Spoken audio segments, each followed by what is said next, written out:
Hujambo na karibu tena mpenzi mtazamaji, makala yako ni sauti ya msanii. Mimi ni Alexander Jimel, mashariki mwa Kongo DRC, tukiwa mkoa wa Kivu ya Kusini. Siko mimi mwenyewe, tunaye mwalikwa wetu hapa na tutakwenda kuongea naye mawili matatu kuhusiana na sanaa ya uigizaji wa nyumbani. Ila atakwenda kujitambulisha jina lake kama unavyomuona mbele ya kamera yetu. Karibu, na ungekuwa vizuri kutambulisha jina lako. Asante sana ndugu mwandishi wa habari. Naam. Kwa majina naitwa Maclovis Ngwanja Hasumani. Na Maclovis Ngwanja Hasumani, mapokezi ya Sauti Yangu TV unaionaje na unaipokeaje kwa upande wako? Kiukweli ni kwamba inatakiwa kupongezwa kwa namna moja au nyingine.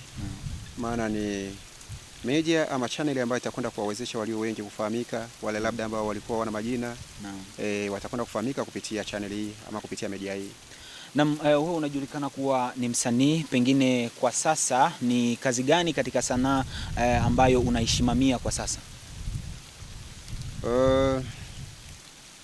Kwanza mimi ni mwigizaji. Naam. Alafu pia ni mwandishi.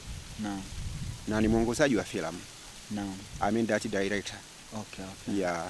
Na pengine ungekwenda kuelewesha mashabiki zako, haiza watazamaji wetu ambao wanakufanya. Umesema kuwa wewe ni mwandishi. Ni mwandishi pengine maana uandishi huko katika vitengo vingi.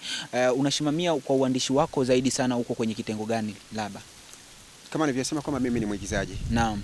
So ninachokwenda kuandika pale ni tamthilia za filamu. Naam, asante sana. Okay, tumekusikia kuwa na baadhi ya wengi mashabiki wanajua kuwa wewe ni moja kati ya watu na viongozi kwenye kamati la Baraka Movie. Na hilo ni jambo ambalo wanaliongea linakuwa ni la ukweli ama wanaongea kwa ajili ya faida yao? Kwanza kabisa wanachotakiwa kuelewa kwamba wanaosema hapo ni binadamu. Naam. Ni watu kama mimi. Naam. Ambao wana kila uhuru wa kusema kila wanachojisikia. Yes. Mimi nani wa kuwakataza wasiongee? Naam. Wanaongea kila wanachojisikia. Yes, asante sana. Na wewe ni moja kati ya watu ambao tunajua kama Maclovis, kama ulivyosema jina lako hapo, na ni moja kati ya wasanii ambao umejituma sana kwa kupambania tamthilia ya uigizaji hapa kwetu nyumbani Fizi. Kama tulivyosikia story zako, ulikuwa ni msanii mmoja ambaye umejituma kuelekea Tanzania na ukaenda kuonana na Kanumba hayati ambaye alikwenda kufariki kwa miaka ambayo ilipita mingi. Hizo hadithi ni hadithi za kweli, maana kuna watu ambao walicomment kuwa wewe ni moja kati ya wasanii ambao uliwahi kutoka hapa Fizi na kujielekeza huko Tanzania kuonana na Kanumba. That is very story, haiza wanazungumza tu kwa sababu ya faida zao tena.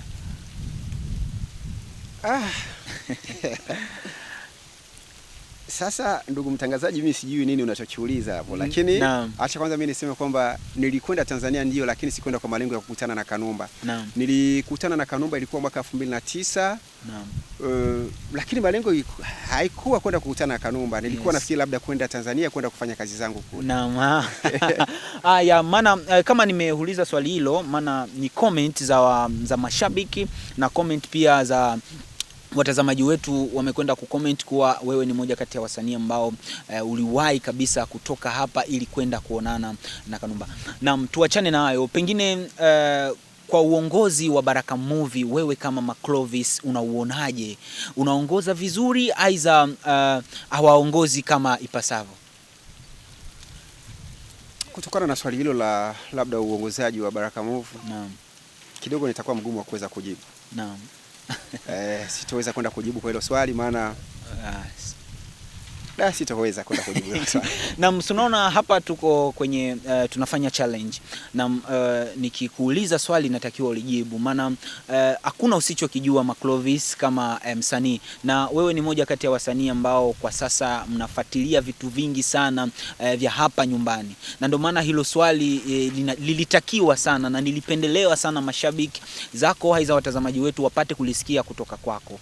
Sababu tetezi za watu tunasikia kuwa uongozi wa Baraka Movie uko down sana. Sijui kwa upande wako yale wanayazungumza ni kweli, haiza wanazungumza tu kwa sababu pengine ya kujipa faida wenyewe? Ndio maana nilikuwa nimesema kwamba sitoweza kujibu kwenye hilo swali, sababu wale wanaosema labda wana constant ambazo waliweza kuzifanya juu ya uongozaji wa Baraka Movie. Naam.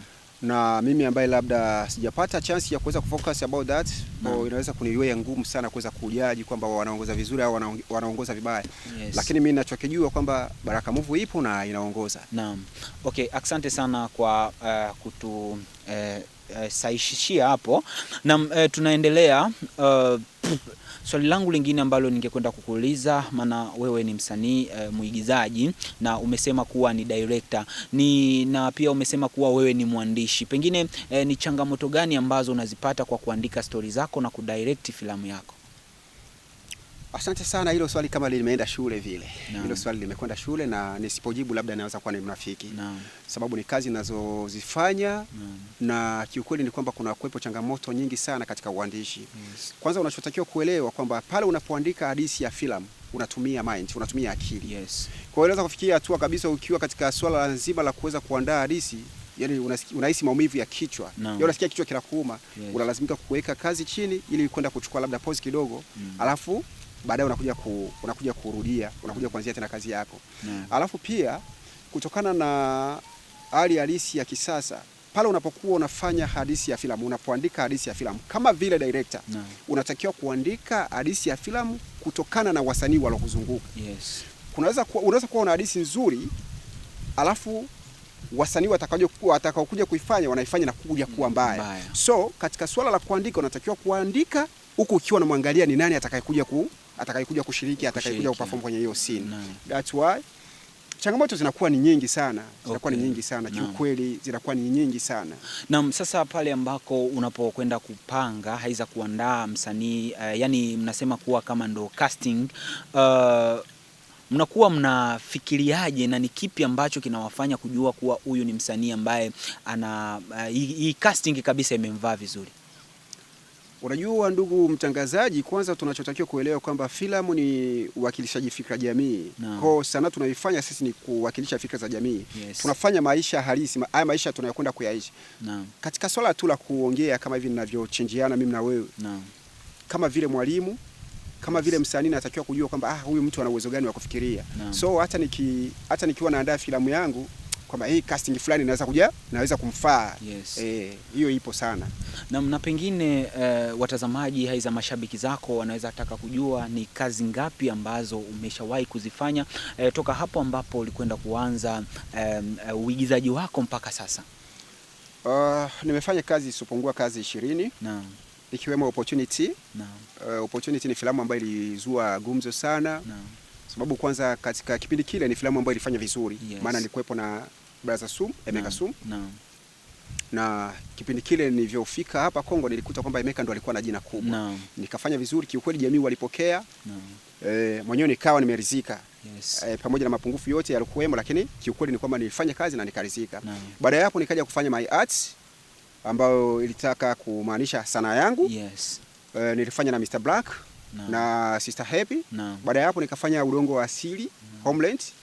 Baada ya hapo nikafanya Poison Banana, ndizi yenye sumu. Yes. Ni hadithi nyingi sana ambazo nimezifanya. Na jamii walizipokea. Na inaonyesha kuwa kweli kabisa umeshafanya hadithi nyingi, maana hata pia kwa kujitafsiria umekwenda kutafsiria vizuri na title zote kabisa ni kama ziko kichwani. Na toka umekwenda kufanya kazi hizo na ulikuwa tayari umeshakuwa director, haiza kuna mtu ambaye alikuwa na wadirect kwa kipindi hicho? Kipindi kile nilikuwa ni director. Nilikuwa ni director, alafu nikijaribu kukumbuka na kipindi cha nyuma, kipindi kile mbona wasanii wengi walikuwa bado wapo chini sana. Kwa okay, nilikuwa nipo director. Ulikuwa upo director. Yeah. Yani hapo ni kama unasita kusema hivi. Hapana. Kipindi hicho nilikuwa nipo director na kazi zote hizi ninazokuambia nimeziandika mimi na nikaziongoza mimi. Na pengine Maclovis, mashabiki zako aiza watazamaji wetu wanaotufuatilia kwa sasa kwenye Sauti Yangu TV, kama unavyojishimama hapo, na kila msanii huwa ana karata yake kabisa anayoichezea vizuri. Wewe kama Maclovis, ni karata gani ambayo wakikupa na mwenyewe unajihisi kuwa hapa napewa karata ambayo inanistahili kuifanyia kazi?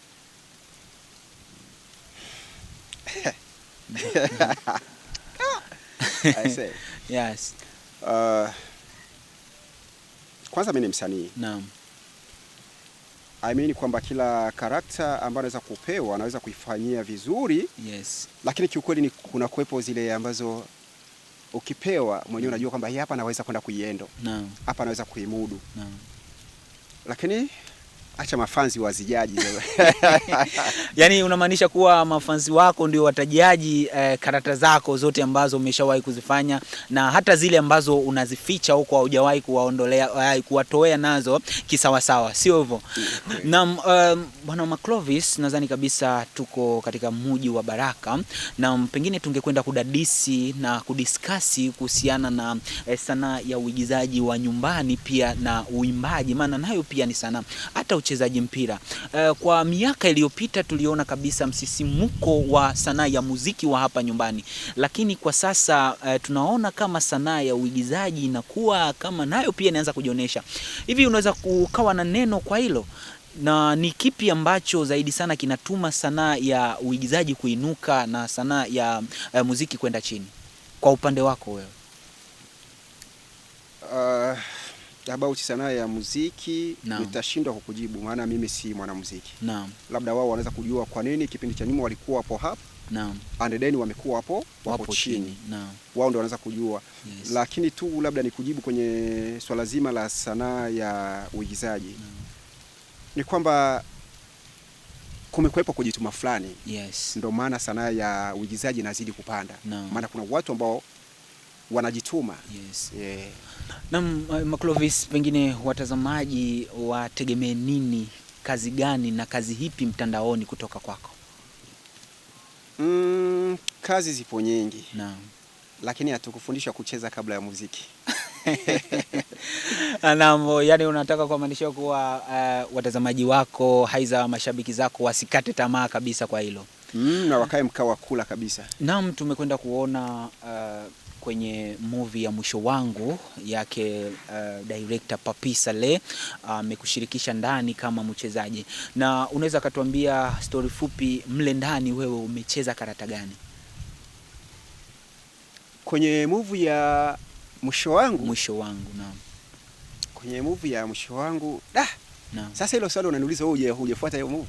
Naam, so mimi nakuuliza hilo swali sababu wewe kama msanii mwenyewe ambaye umechezea karata hiyo, pengine unaweza kuelewesha mashabiki hata pia na mimi ni karata gani ambayo umecheza kwenye season ya movie ya Mwisho Wangu? Kwenye movie ya Mwisho Wangu, naam, nafikiri mwenyewe unaona kwamba filamu bado inaendelea. Yes. So nikiwahi kuwa mwepesi wa kuambia kwamba mimi nimecheza karata hii, maana unavyokuwa nafuata ile movie inakuwa inabadilika siku baada ya siku. Naam. Kwa anayejua kwamba karakta husika, anayejua kwamba mimi nashiriki kwenye karakta pekee ni director mwenyewe. Naam. Sababu vile unavyokwenda kuiona ndo na mimi nakwenda kuiona. Yes. Labda mwenyewe katika kuandika kwake anakuwa na makusudio fulani. Okay. Lakini bado nipo katika yule mtu ambaye alipoteza mawani katika mazingira ya kutatanisha. Okay. Bane, ndugu mpenzi mtazamaji, na kuomba kabisa baki nasi. Makala yako ni Sauti ya Msanii. Maclovis, msanii mwigizaji, leo tuko naye hapa, na pia naweza nikatoa neno la shukrani. Bane, usisahau kulike, kucomment na kushare kwenye channel yetu ya Sauti Yangu TV ili uwe wa kwanza kabisa kupata video zetu. Bonyeza alama ya kengele. Matangazo ya biashara, matangazo ya michezo na matangazo mengine tofauti unaipata kupitia Sauti Yangu TV. Bana Maclovis, naweza nikakuuliza swali kwanza, lakini kwa kuwa mpelelezi utaniuia radhi. Na wewe umeoa? Maana nyinyi wasanii nyinyi. Nakuuliza umeoa? Sasa swali gani hilo? Naam, ili ni swali nakuuliza, una mke? Hivi wewe kwa mwonekano wangu unafikiri kwamba naweza kuwa bila mke kweli? Naam, kuna watu ambao wana umri kama wako mpaka sasa hawajawa wanawake. Na ndio maana nimekuuliza. Wakiwa wanaume? Naam, wanaume kamili. Wakiwa wanaume kabisa. Na wanajiita kuwa ni wanaume, lakini hana mwanamke ndani.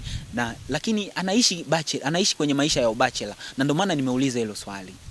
Mimi nafikiri kwamba huyu akiwa mwanaume basi atakuwa na mapungufu fulani. Naam. Kifupi nina mwanamke, nina watoto 5. Naam. Huko nje sijui kama wapo wangapi. Na mnaweza kukuuliza swali la chonjo, ni kipi ambacho ukimfanyia mke wako anafurahi? Kwanza acha niseme shukrani kwamba mimi Mungu kidogo amenijalia. Naam. mwanamke wangu anakuwa ni mwepesi wa kuweza kushukuru kila chochote ninachomfanyia. Yes. Even if kinaweza kuwa ni kibaya. Naam. Ataonyesha kwanza swala la kulipokea vizuri. Naam. And then ananiita chumbani, ananiambia kwamba husband, kuna 1 2 3 umekosea. Mambo si mabaya kabisa kwa upande wako kabisa, Mark Clovis. Bani, unasema kuwa una mwanamke na pia una watoto 5. Hivi kweli mpaka sasa we ni mwigizaji tena ni director? Maana tunajua wanawake wa huku kwetu Afrika wanakuwa na mila zingine tofauti na nchi zingine za tofauti ya Afrika. Na mwanamke wako hapo ambapo unapokwenda kucheza filamu anakuruhusia kabisa kwa urahisi kweli? Kiukweli ni kwamba katika kipindi cha nyuma ilikuwa ni ngumu sana. Naam. Kipindi kile, miaka ile ya kwanza bado tunaoana, ilikuwa ni ngumu sana, alikuwa sio muelewa. Naam. Lakini kutokana na vile ambavyo muda ulikwenda, naam, alikuwa anaelewa taratibu, sababu waliona faida ya kile ninachokifanya. Yes. Kwa mpaka sasa hivi I'm free na uwezo wa kuingia nyumbani yake, kijua kwamba nipo location. Okay. Nafanya shooting, naweza kurudi mpaka kwenye saa 7 usiku na asiniulize 1 2 3. Okay. Na pengine ningekwenda kukuuliza swali la ambalo lingefanya pia kuleta mwangaza hata pia kwa watu wengine, hata pia kwa wote ambao wanakwenda kututizama kwa muda kama na huu. Ni mashauri gani, aidha ni shauri gani wewe kama director Mark Clovis ambayo unaweza katoa kwa madirector wengine? Maana tunasikia wengi kabisa wanakuwa ni kama wanatetesi za kubishiana maneno hivi.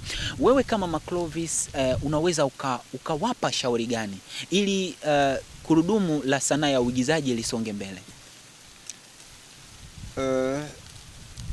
Kama nilivyotangulia kusema hapo awali, kusema kwamba unajua binadamu aliumbika na madhaifu yake. Alafu mbaya zaidi ni mtu ambaye alipewa mdomo. Kwa anakuwa yupo huru kusema kila anachojisikia. So hatuwezi kuwakataza kuongea. Yes. Lakini kulikuwa kuna umuhimu wa kuweza kufocus na malengo. Yaani wadili na malengo. Wasipotezi malengo. Yes. Nafikiri kwamba tutafika pale tunapokusudia kufika kwa jumla. Naam.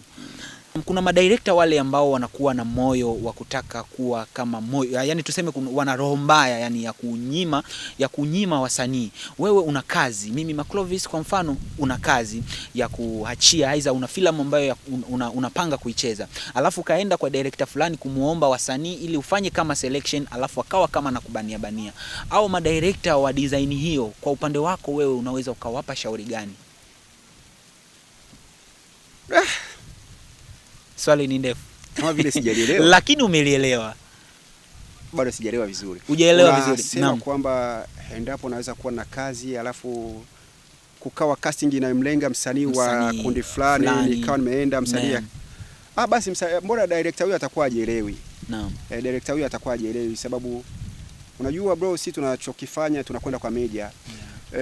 Unapokuja kuonekana kwenye kazi 1 2 3 4 ni pale ambapo jina lako linakwenda kukua. So wakati director ama kundi ama kampuni fulani wanakujia sababu ya kuweza kuwasaidia msanii, kukuomba msanii alafu kaweka roho yenye kutu, ina maana utakuwa una roho mbaya. Una roho mbaya na yule msanii wako. Yes. Sababu hutaki maendeleo yake. So mimi ningewasihi tu labda wawe na mioyo yenye ukunjufu. Yes. Wawe na mioyo yenye kuelewa. Na pia tusiwalaumu sana sababu kuna hizi tabia mbaya hizi ambazo zinakuwepo katika mji wetu. Mtu anaweza kuja kwenye kundi lako, anakuja na malengo ya kuomba kabisa msanii. Alafu akienda naye kule wanafikiri anaanza kumrubuni. Yes. Unaona, anaanza kumrubuni. Sijui kule upati chochote, mimi nitakupa pesa. Mimi nitakufanyia hivi. Mimi bosi wangu ana pesa, ngoja mbona tunaweza kufanya mkataba. Wewe mkataba wa kinywa. Sasa unajikuta umekwenda kwa malengo mazuri lakini unakuja kuharibu. Sababu unapokwenda kumrubuni yule kisaikolojia, moja kwa moja unakwenda kumharibu mind. Yes. Anakuwa anajijengea fikra, lakini kule sinaweza kupata chochote. Unasahau kama alikuona ni sababu kule amekutengeneza. Yeah. So tusiwalaumu kwa asilimia zote. Na tusiwapi sheria kwa asilimia zote. Wanatakiwa kuweka kwenye mzani. Endapo nitamfungia huyu riski kweli, hapo mimi namweka nafasi gani? Ushaona? Lakini ikiwa ataenda kule, je, atakuja kurudi? Mara huku sina chochote. Yule kule labda na management kubwa. Unaweza kunichukulia. Kwa vitu kama hivyo tunatakiwa kuwa tunavifikiria. That's why nimesema kama tusiwape makosa kwa asilimia zote na tusiwape sheria kwa asilimia zote. Asante sana kwa ufafanuzi wako wa swali langu, na pia ni kama vile umekwenda kuelewa swali langu. Na huku kwetu Afrika tunaongelea mila za huku kwetu nyumbani, na hususan tukiwa mjini Baraka. Tunasikia tetezi za madirekta wengi wanalalama kuwa mabinti aiza wasanii wa kike wanakuwa wanawakosa sana, kutokana na tabia ya kwamba wengi wanafikiria kuwa wakiwa wasanii pengine watakuwa ni malaya, pengine watakwenda kuchukua ujauzito. Wewe kama Maclovis director ambaye umeelewa kazi ya sanaa, hivi unaweza kuwaelewesha au mabinti ambao wanakuwa na fikra hizo, aiza tabia hizo, unaweza kuwaelewesha nini kwanza? Bro, kwanza unachotakiwa kuelewa, hicho sio Afrika tu. Naam. Hicho sio Afrika. Yaani hiyo hali ipo popote duniani. Yes. Kwa kumpata msanii wa kike lazima itakugharimu bro. Yes. Nafikiri kwamba wote tukiwa na kumbukumbu na move fulani hivi ya hayati Steven Charles Kanumba. Naam. Yule jamaa katika maandalizi yake ya The Director, nafikiri kwamba tuliona wote alivyokuwa anasumbuka ile The Director ile alitaka kuonyesha changamoto anazokutana nazo katika kazi. Alikuwepo na brother Miamba, Pastor Miamba, tunamjua kwa Miamba yule ambaye amezoea kucheza nafasi za upasta. Alafu anakuja anamwambia yule binti Aunt Ezekiel, kipindi kile Aunt Ezekiel bado binti anamwambia, yes, sasa wewe wa nini huko? Ameshatoka ameenda kuchukua wanawake zake Nigeria huko, alafu wanataka kutumia tu vizuri. Kwa bro, hizo changamoto lazima zinakuwepo, sio tu Afrika, na sio tu hapa Kongo. Even hata Marekani kule bro. Hizo changamoto watu wanakutana nazo, lakini hatutakiwi kuvunjika mioyo. Tunatakiwa kujituma, na mwanamke anatakiwa kujikubali mwenyewe, anatakiwa kuelewa nini anachokifanya na nini anachotakiwa kukifanya. Yes. Okay, na tunashukuru pia kwa ufafanuzi wako wa swali letu tena kwa mara nyingine. Na pengine ungekuwa na neno la kuwaachia mashabiki zako kutokana na program za kazi ambayo unakwenda kuandalia kwa sasa? Labda tu mimi ningewaambia kitu kimoja. Ningewaambia wakae mkao wa kula, kama nilivyotangulia kusema awali. Kazi zipo nyingi sana mezani. Yes. Kazi zipo nyingi mezani, na hata hivyo naahidi mpaka kwenye mwezi wa tatu mwishoni tutakwenda kuachia kazi 3. Kazi 3 tofauti tutakwenda kuziachia. Okay. Na ukiwa Australia, ukiwa Umarekani, ukiwa Afrika, Kenya, ukiwa Burundi, ukiwa Tanzania, ukiwa Uganda, nadhani kabisa unatupata vizuri. Bonyeza alama ya kengele ili uwe wa kwanza kabisa kupata video zako. Makala yako ni Sauti ya Msanii. Maclovis niko naye hapa. Mimi ni Alexander Jimel. Wengi wanapendelea sana kuniita kwa jina la Baba Shadum. Kama unavyokuambia ndugu mpenzi mtazamaji, kilichokuwa na mwanzo ni lazima kiwe na mwisho. Alexander Jimel, Baba Shadu, nadhani nilikuwa na wewe na nimemaliza na wewe. Asante.